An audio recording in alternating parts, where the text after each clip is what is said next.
हरिओम दर्शकों, बहुत बहुत स्वागत है आपका हमारे YouTube चैनल में और हमारे खास कार्यक्रम मासिक राशिफल में। दर्शकों, 1 जून 2020 से 30 जून 2020 तक का समय मिथुन लग्न मिथुन राशि के जातक जातिकाओं के लिए कैसा रहने वाला है, इसकी चर्चा इस वीडियो के माध्यम से की जा रही है। दर्शकों, कार्यक्रम शुरू करने से पहले एक जरूरी सूचना, कार्यक्रम को अंत तक जरूर देखिएगा क्योंकि कुछ टिप्स भी दिए जाएंगे।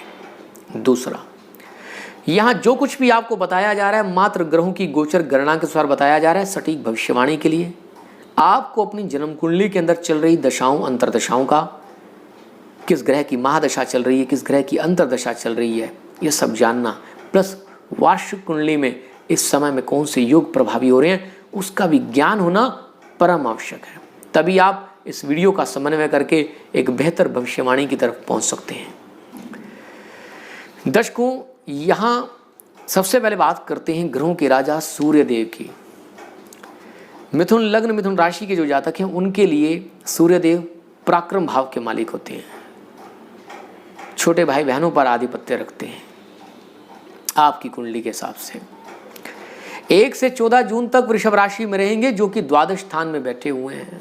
यह स्थिति शुभ नहीं है, माफी चाहूंगा, शुरुआती अशुभता के साथ थोड़ी सी हो रही है। इस समय में आपको सबसे पहले तो अपनी सेहत का ध्यान रखना होगा। इस समय में आपको खास तौर पे आपकी इम्यूनिटी सिस्टम कमजोर पड़ सकता है, उस बात का ध्यान रखना होगा।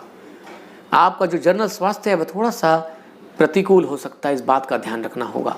यात्रा करने से नुकसान होने के योग हैं, कम्युनिकेशन के माध्यम से नुकसान होने के माध्यम मतलब योग दिखाई दे रहे हैं, थोड़ा सावधान होना होगा। इस समय में छोटे भाई बहनों के साथ आपके रिलेशनशिप, इस समय में आपके आस पड़ोस के साथ आपकी रिलेशनशिप, कार्य क्षेत्र पर सहकर्मियों के साथ और अधीनस्थ कर्मचारियों के साथ थोड़ी डिस्टर्ब होने का योग बनता है। आप थोड़ा सचेत रहिएगा, सतर्क रहिएगा। 14 जून से 30 जून तक मिथुन राशि में रहेंगे। जो हेल्थ खराब हुई वह रिकवर होगी।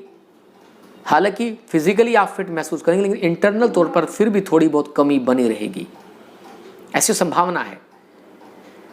जो रिलेशनशिप आपकी पड़ोसियों के साथ, अड़ोसियों के साथ, संबंधियों के साथ, आपके छोटे भाई बहनों के साथ, कार्य क्षेत्र पर जो सहकर्मी अधीनस्थ कर्मचारी उनके साथ डिस्टर्ब हुई थी वह अब दोबारा से रिगेन होगी, अच्छी होगी। ठीक है, यानी कि आधा सप्ताह, आधा मास जो है वह सूर्यदेव प्रतिकूल और आधा अनुकूल प्रभाव देने वाले हैं।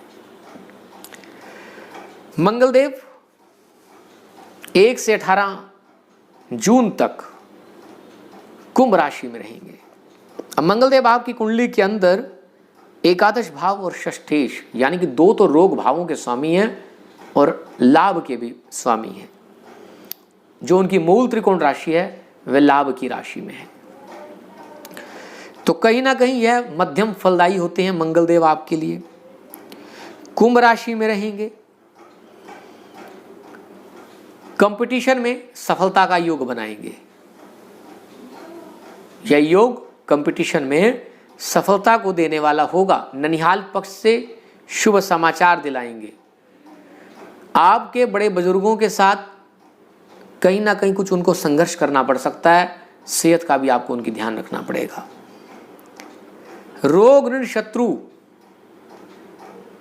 उनसे कैसे निपटें आपका मुख्य बिंदु रहेगा। और भाग्य का साथ मिलेगा। संघर्ष के बाद, एफर्ट्स के बाद, प्रयत्नों के बाद आपको भाग्य का साथ मिलेगा। 18 जून से 30 जून तक आपके कर्म स्थान पर होंगे। कहीं ना कहीं कैरियर में अगर कोई रुकावट आ गई थी तो कैरियर में वह जो रुकावट है वह समाप्त होगी और दोबारा से पुनः आप कैरियर में तरक्की करने का योग बनाएंगे। एक कैरियर छूटकर दूसरे कैरियर के होने का भी योग दिखाई दे रहा है। एक जॉब छूट सकती है, दूसरी प्राप्त हो जाए। कैरियर में प्रतिस्पर्धा करने के बाद, कंपटीशन करने के बाद, संघर्ष करने के बाद कुछ उन्नति का योग बने।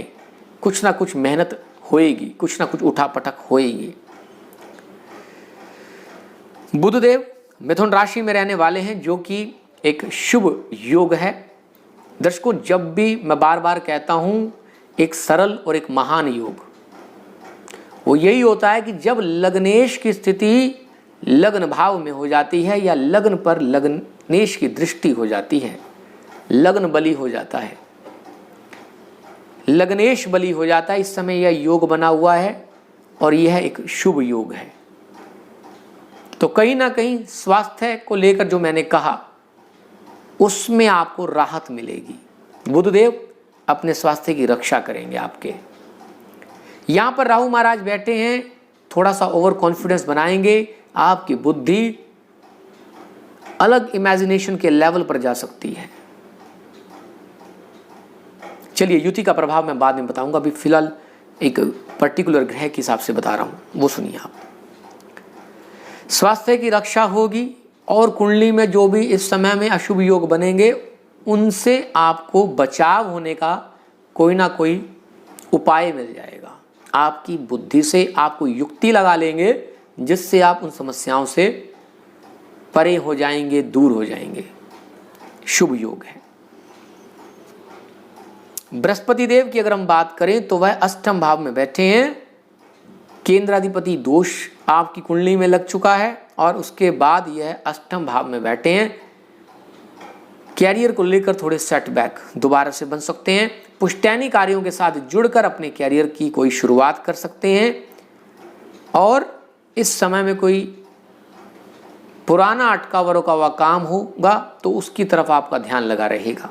3 योग बता दिए आपको। पार्टनर्स रूठ कर घर जा सकते हैं, इसलिए आप अपने पार्टनर्स के साथ बना कर रखें। शक शुमार की स्थितियां आपके दाम्पत्य जीवन को थोड़ी सी प्रभावित कर सकती हैं, थोड़ा यहां ध्यान लगाना जरूरी है। शुक्रदेव वृषभ राशि में रहेंगे, जो कि एक शुभ योग है। द्वादश स्थान पे बैठेंगे, अपनी ही राशि में बैठेंगे। खर्च का लगातार योग बनेगा। लग्जरी पर, भोगों पर, विलासता पर, अपने मतलब कंफर्ट लेवल पर।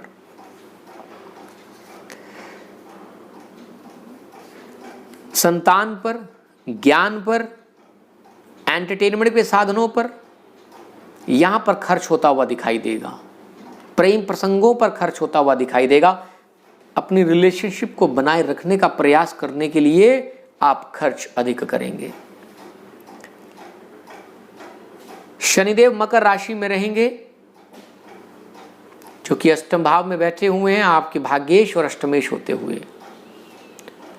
आयु को कहीं ना कहीं बल मिलता रहेगा। जो जातक ज्यादा क्रिटिकल थे, जिनका कोई आयु का संकट बना हुआ था, तो अब वह आयु का संकट टल जाएगा। मतलब कुछ अगर आप समझिए मैं क्या कहना चाह रहा हूं, कोई आयु दोष बना हुआ था तो वह टल जाएगा।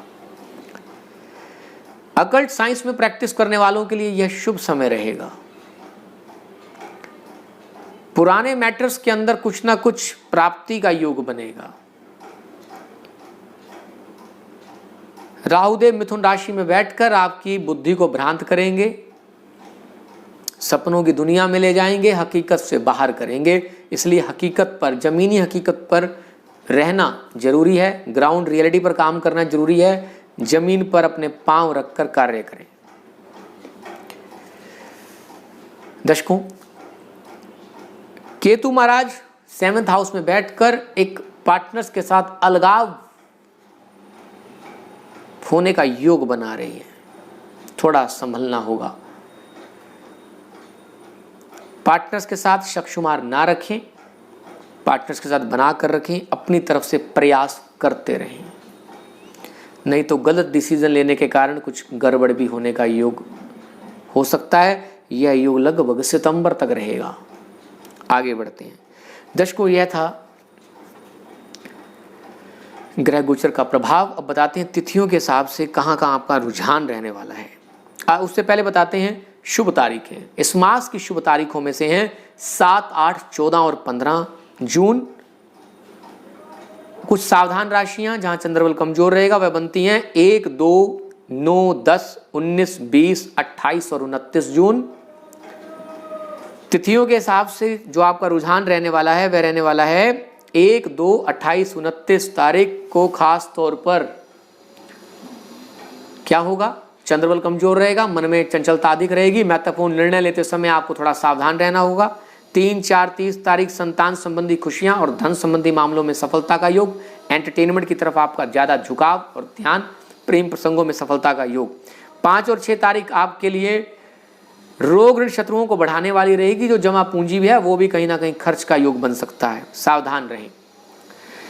7 और 8 तारीख आपके लिए लकी साबित होंगी। यहाँ पर केतु महाराज के साथ चंद्रदेव युति करेंगे, ग्रहण योग का निर्माण करेंगे, थोड़ा बचना है, मन में कन्फ्यूजन उलझनों की स्थितियां अधिक बनाएंगे। 9 और 10 तारीख को फिर से आपको सावधान रहना होगा, मन में एकांत में रहने का मन करेगा, मतलब आपके मन में एक विक्षिप्तता आ सकती है। 11, 12, 13 तारीख फिर से फ्रेश फील करेंगे और भाग्य का साथ मिलेगा। 14, 15 तारीख आपके कर्म में आपकी उन्नति होगी, यानी कि आपके कैरियर में सफलता मिलेगी।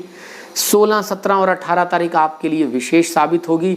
आर्थिक मामलों में जबरदस्त तारीखें हैं ये तारीखें नोट कर लीजिए। 19, 20 तारीख खर्च की अधिकता होगी, कुटुंबियों के साथ आपकी रिलेशनशिप डिस्टर्ब हो सकती है। 21 और 22 तारीख नई प्लानिंग नई ऊर्जा के साथ काम करेंगे। 23, 24, 25 तारीख को धन को कैसे बचा लें, संजो लें, बैंक बैलेंस सेविंग कैसे बढ़ा लें, इस पर ध्यान लगाने वाले हैं। दर्शकों, अब क्या उपाय करने? पहला उपाय अपने माता पिता की सेवा करें। दूसरा उपाय खास तौर पर अपनी इष्ट साधना करें। तीसरा उपाय बुध ग्रह को मजबूत करें, जो कि आपके लग्न और राशि के स्वामी हैं। चौथा उपाय दूसरों का भला करने में ध्यान लगाएं। ये उपाय करके आप अपने आने वाले समय को शुभ करें। आपका आने वाला समय शुभ हो, मंगलमय हो, इसी शुभकामना के साथ फिर मिलेंगे किसी नए टॉपिक के साथ। तब तक बने रहे हमारे चैनल के साथ। हरि ओम, हरि ओम, हरि ओम।